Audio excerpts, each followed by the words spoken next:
creatures didn't walk. They floated toward us, three robotic things with no eyes, just slits where eyes should be. Calvin hit the ground like a stone. I couldn't move, couldn't breathe, couldn't scream as those claw hands reached for me. What I'm about to tell you was recorded in secret by a sheriff who didn't believe a word these two men were saying, until he heard them when they thought nobody was listening. The Pascagoula Abduction, October 11th, 1973. Two working men, one night of fishing, and 20 minutes that would destroy everything they thought they knew about reality. Charles Hickson was 42 years old, a shipyard foreman who'd served in the Navy. Reliable, honest, the kind of man who showed up to work every day for 30 years without complaint. Calvin Parker was 19, Hickson's co-worker. Quiet kid who kept to himself. They'd been fishing together after long shifts, trying to catch dinner before heading home to their families. The old Shoppeter shipyard on the Pascagoula River, October 11th, 1973. 6 o'clock in the evening. Two men with their lines in the water, talking about work, about life. Normal things. The sun was setting. The water was calm.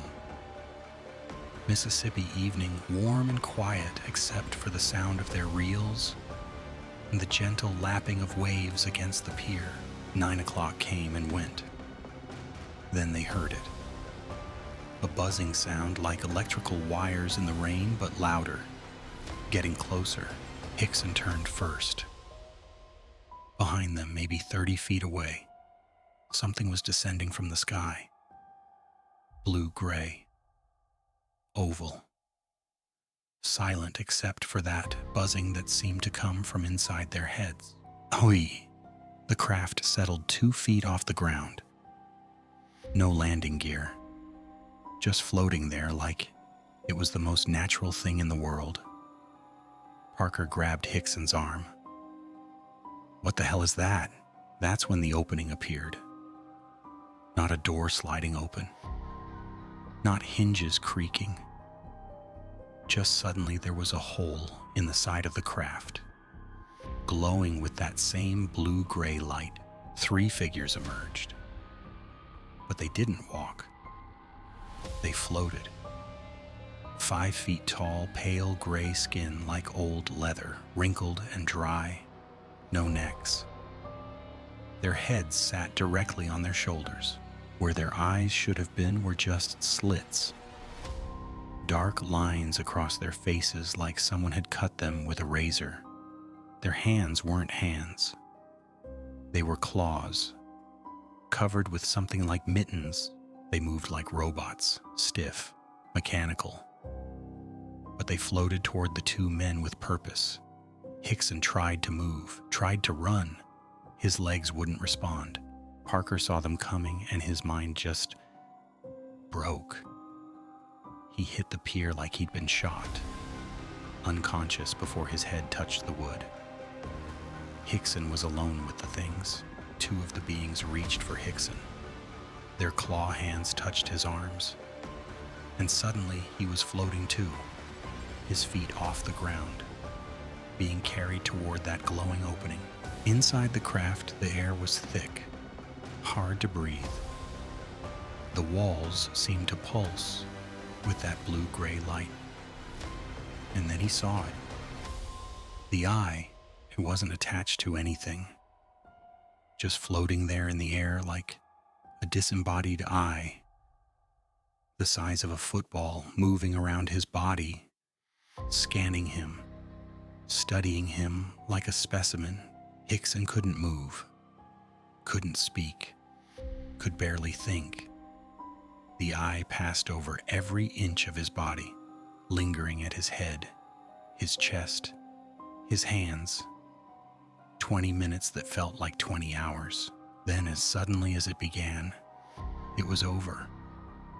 The beings floated him back outside, deposited him on the pier next to Parker's unconscious body, and retreated to their craft.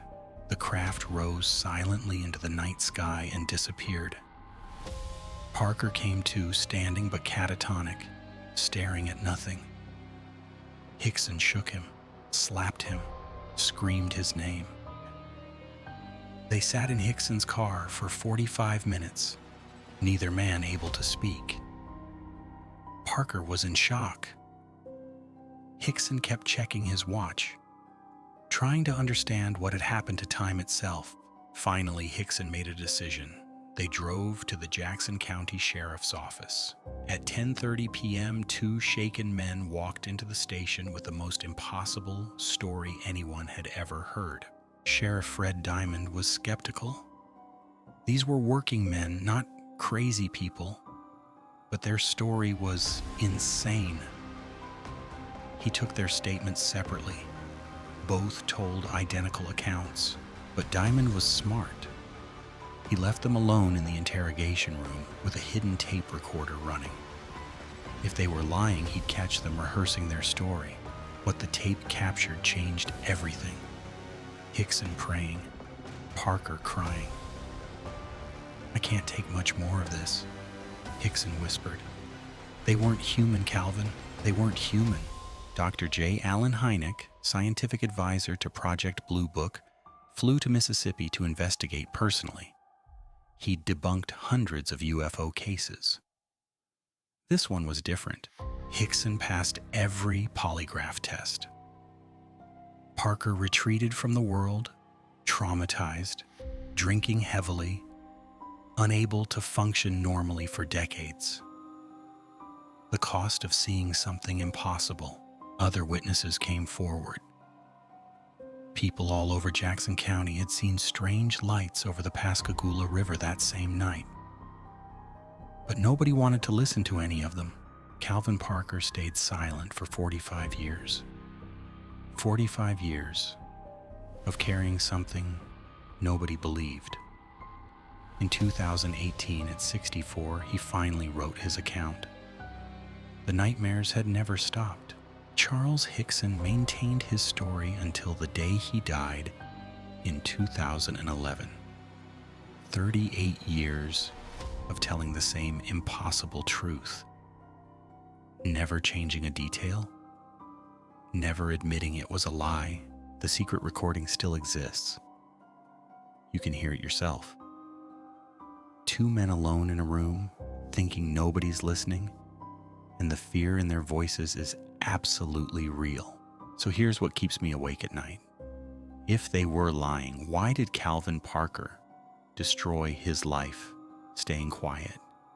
And if they weren't lying, what else is floating out there watching us fish? If you want to know what they're not telling us about what's really out there, subscribe. The next signal drops Friday.